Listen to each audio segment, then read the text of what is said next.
Akabanga kabadde kanene naye tukomyewo mukwano gwange omulungi ali ku Newspack channel webale kuba ntino okyaje kumiddeko atukwa amawulire agafa mu ggwanga ly'etu Uganda kosa ne wabweru ow'eggwanga eno Newspack channel soko likinge video eno atera mukwano gwange o subscribinga ku YouTube channel yaffe kosa n'okuba ntino onyiga akade ka notification oluno baba kutegeza buli lwe tuba tutadde amawulire tuwerabira okulekawo bakabwawo mu comment section wana wasinze okuba ntino taba twagala okubuuzaako mu ngeri ey'enjawulo katubeere nti tugatandikirawo olunaku olwaleero munnange poliisi eyise taata wa Jacob Oulanyah abitebye nga kuno kwotadde ne pulezidenti w'ekibiina kya National Unity Platform Robert Kyagulanyi Ssentamu okwo nga kwotadde amyuka ssentebe wa NRM mu Buganda olwo ne tuba twogera ku Godfrey Kiwanda Asuubi ate era nga tetwerabidde n'omubaka Gilbert Oulanyah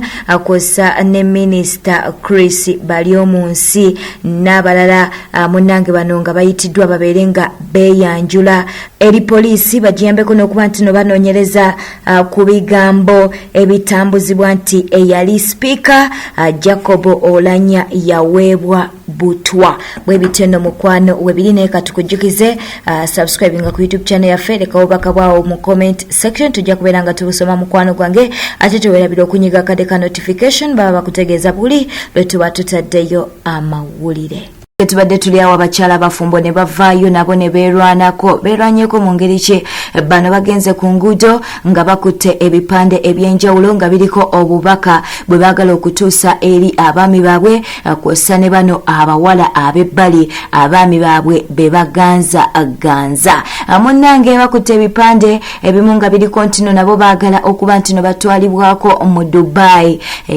babeere nga balambula ate era bagambye nti baagala sente za kameza zibeere nga zongezebwa nga wolaba ebipande awo mukwano bwe babikutte osobola okubeera ng'ogenda mu maaso n'okuba nti no obisoma bagambye nti abaami baabwe basusse okubanga balabawo nnyo abakyala bano ab'ebbali ate bo ne babasuulirira wabula ng'ate bayita mu bingi nabo oba baba bavudde wala nabo bano no bwe bajjidde munnange nga mukyala w'omusumba Kayanja ayitibwa Jessica Kayanja naye yavaayo n'alyoka alumba abamu bagamba yali alumba Susan Makula naye ffe ngaba Newspack channel munnange tetugenda kubeera nga tugamba nti yali alumbye ono oba yali alumbye ono naye yavaayo n'ayogera ku bantu bano ab'ebbali oba abawala ab'ebbali abajja ne babatwalako abasajja katubeere nga tukuwa Jessica Kayanja obeere nga omwewulirirako mukwano and you gather that entire congregation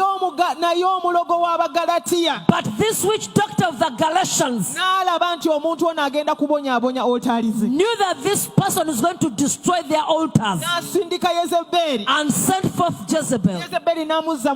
And Jezebel had to lure him into the flesh. When you seek out for what he preaches, you don't seem to understand that his prayer life is now rotten. The one that began in the spirit, and we witness that you are in the spirit. How dare you end up in the flesh? There is a person practicing witchcraft your way. Jezebel has built a devilish altar in the Galatians who are spiritual, in the Galatians that know God. This afternoon we demolish them, we destroy them. There is no witchcraft against Israel, neither a curse nor divination to Jacob. The Galatian that was spiritual, he knew that a man of God to pray for the nation has a surface. Now he's been bewitched. Jezebel is now surrounding him, and he came into his life, and he has begun to build devilish altars. There is no devilish altar that's going to surface in Miracle Center. With the Galatians of Miracle Center, we are going to stay spiritual. We are not going to come down from the spirit and end in the flesh. Because they are witch doctors. How dare you sit on your TV and you call yourself the name of the owner of the TV? I told you I've begun. And you sit on the TV and you roll the eyes.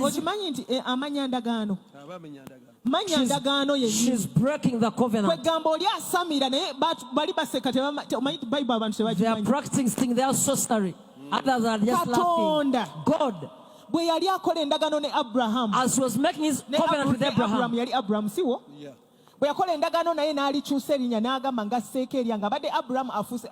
he was Abraham, now he's Abraham. When he was making the covenant with Sarah, the Sarah now became Sarah. When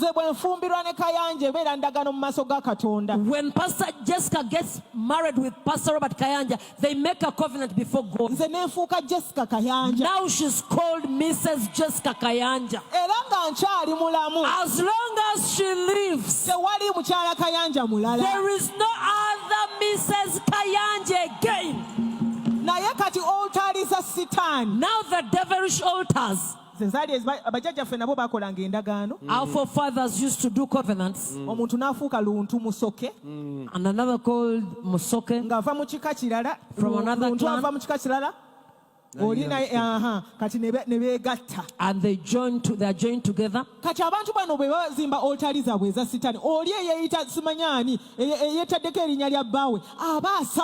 Amen. The person that want to share in their name, they are practicing witchcraft. The covenant wife is still alive. Amen.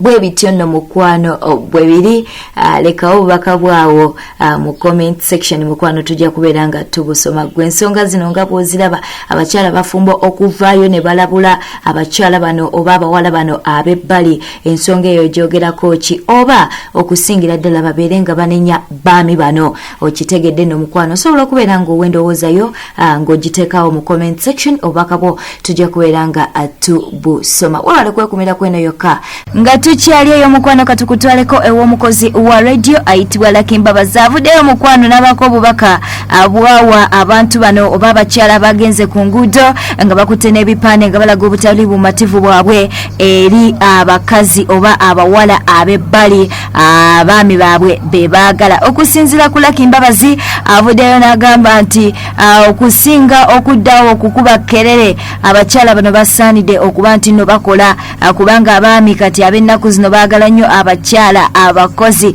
Bw'ati bw'avuddeyo n'agamba katubeere nga tumukuwa mukwano gwange omulungi. They are protesting against side dishes. Side chicks are taking our husbands. Banange. There is no man who will be taken by a side chick unless he wants to.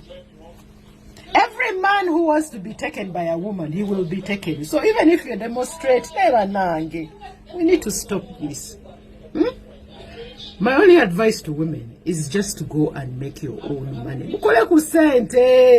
This whole noise, the noise that you're making, oh, side chicks are taking.